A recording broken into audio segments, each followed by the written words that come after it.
கிடைக்கலன்னா வேற இங்கேயே நிரந்தரமாக உட்காந்துருவோம், போகிறதுக்கு வழியே இல்லை.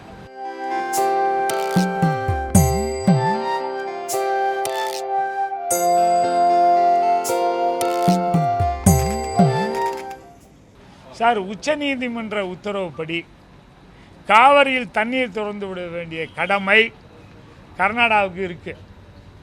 உச்சநீதிமன்றம் உத்தரவு போட்டுச்சுன்னா ஜனாதிபதியும் கேட்கணும், பிரதம மந்திரியும் கேட்கணும். ஆனால் கர்நாடகா கேட்க மறுக்கிறது. காவிரியில் தண்ணி திறந்து விடல, இதை வரலையும் 57 டிஎம்சி தண்ணி திறந்து விட்டுருக்கணும், திறந்து விடல. வயல்லாம் சாவடி பண்ணால் காயுது. இப்போ சம்பாவுக்காவது கேட்டு வாங்கி தரணும், அதுவும் பேசாமல் இருக்காங்க. இந்த காலகட்டத்தில் விவசாயி வாங்கிய கடனை எப்படி அடைக்க முடியும்? எங்களால் கடனை அடைக்க முடியாது, எங்களுக்கு புது கடன் கொடுங்கள் என்று இன்று வேளாண்மை துறை மந்திரியை பார்த்து பேசணும், கோஆபரேட்டிவ் மந்திரியை பார்த்து பேசணும். அது இல்லாமல் முதலமைச்சர்கிட்ட எங்கள் மனுவை கொடுத்து, விளையாட்டுத்துறை மந்திரிக்கிட்ட கொடுத்து, இப்போ கொடுத்து 3ஆம் தேதிக்குள்ளே எங்களை அப்பாயின்மெண்ட் வாங்கி தரேன்னு இருக்கார்.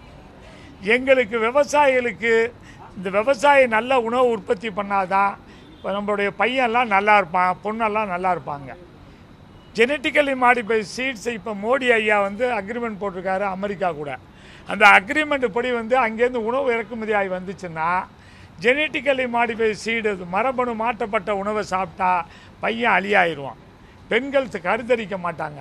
அதுலேருந்து காப்பாற்ற விவசாயால் தான் முடியும் இந்த நாட்டை. அதனால தான் முதல்ல சொன்னாங்க, ஒரு நாடு பலம் பொருந்திய நாடுன்னா இராணுவத்தால் அல்ல. ஒரு 10 நாளைக்கு இராணுவத்துக்கு சோறு போகலன்னா பார்டருக்கு ஒடியாந்துருவாங்க எல்லாம். அப்போ வெளிநாட்டிலேருந்து உணவு பிச்சை எடுத்து வாங்கினோம்னா அது பிச்சை எடுக்கிற மாதிரி ஆகும். அப்படி இருக்கின்ற விவசாயியை காப்பாற்ற வேண்டிய கடமை அரசுக்கு, தமிழக சர்க்காருக்கு இருக்கிறது. கலைஞர் பீரியடில் 18,000 கோடி விவசாயி தள்ளுபடி பண்ணாங்க.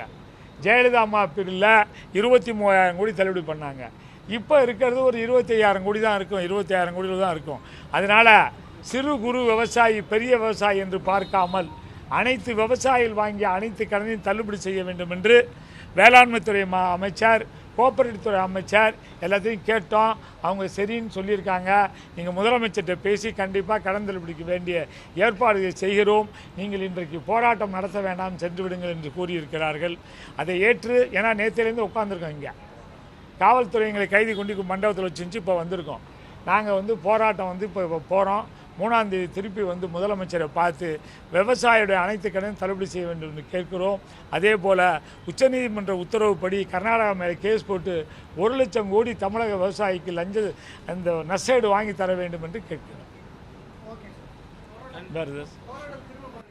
சார், ஆமாம் சார், இப்போ எங்களுக்கு கிடைக்கலன்னா வேற இங்கேயே நிரந்தரமாக உட்காந்துருவோம், போகிறதுக்கு வழி. பிளே ஸ்டோர் மற்றும் ஆப் ஸ்டோரில் இருந்து பாலிமர் செயலியை QR கோடு மூலம் பதிவிறக்கம் செய்யுங்கள். செய்திகளை உடனுக்குடன் பெறுங்கள்.